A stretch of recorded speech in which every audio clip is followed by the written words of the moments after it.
You know, it's a valid question. Having said that, this is the type of film that really you want the audience to come in to watch it because of the film that it is, rather than the people who are talking about it. Because you need to be prepared to come in for a certain type of experience. So tomorrow, if you have a star simply telling you to watch the film, if you have a star having watched the film saying, I really loved it and I want my audiences also to watch it, that's great.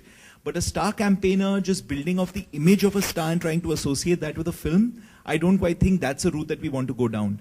We are having screenings for a lot of friends and colleagues in the industry, and if they like the film, then, I mean, we would be happy if they would speak about it and tweet about it and, you know, spread the word.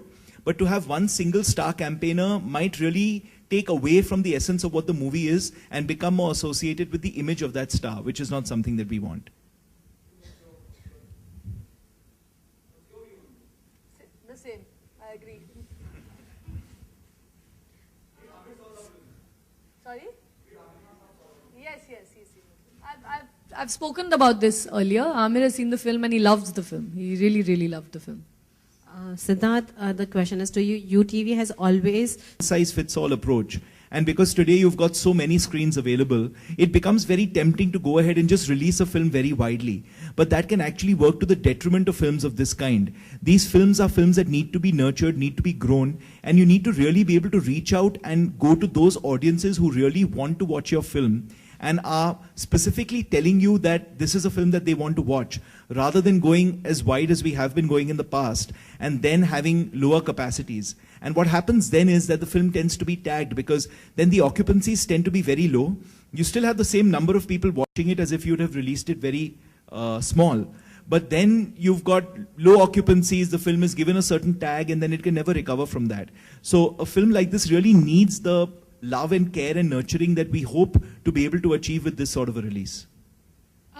Was it language or the sensibility a sort of barrier that came across when you actually restricted your release to 5 cities for starters? You know, firstly, I want to clarify that it's 5 cities only for starters. These are the 5 cities where we're definitely going to be releasing the film.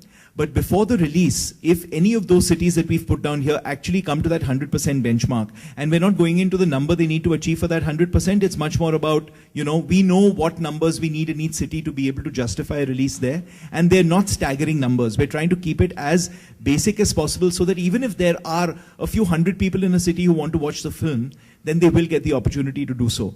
But I think this really helps us be able to reach out to those audiences in each city who want to really watch the film and are telling us that they want to watch it. So I would say it's a combination of the sensibility of the film, the sort of film it is, the sort of audiences that we know would instinctively react to this film, and therefore we're adopting this approach.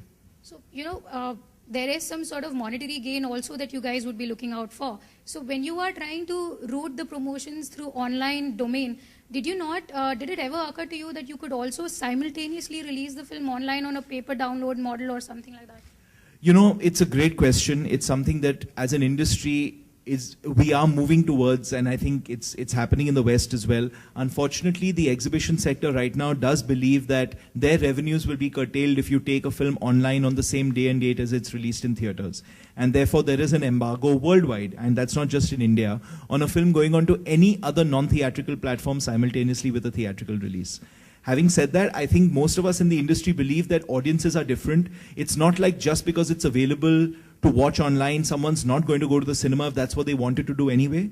But it's something that will evolve, and we'll have to just get to that stage at some point. I actually do believe that we make our own luck. I think, of course, all kinds of external things help us, but it's our decisions ultimately.